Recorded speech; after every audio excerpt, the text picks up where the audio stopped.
Some teams have gotten it right, others have gotten it wrong, as we've seen in testing, but overall the 2026 cars are massively slower than the 2025 cars, but it's not in the way you would think.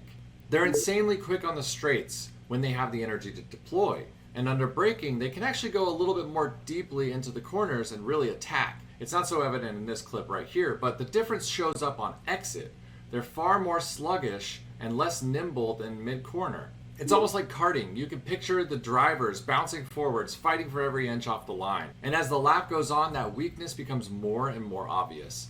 The battery drains very fast, basically lasting a full lap, sometimes not even an attacking straight. And drivers have to either burn it early and finish out the lap with no juice whatsoever, or manage deployment so they can end strong. But it basically means that they have to fall into the theme of this regulation so far as told by the drivers, which is just management, management, management. Now it's still preseason in year one of the regulation cycle versus the final year of a previous cycle. Teams will optimize and develop the how of these cars a lot in the next few months. But in a straight comparison of 2025, if lap time is your barometer of progress, it's definitely a step back at first glance. Slower isn't always less exciting though. I love watching the Mazda MX-5 races for this exact reason, but there's definitely a real potential for some great F1 battles here later in the cycle. Hopefully over the next couple of weeks and the first 6 races, we can see a season that develops a wealth of upgrades and ideas from all of these teams that tightens up the field. But my fear is that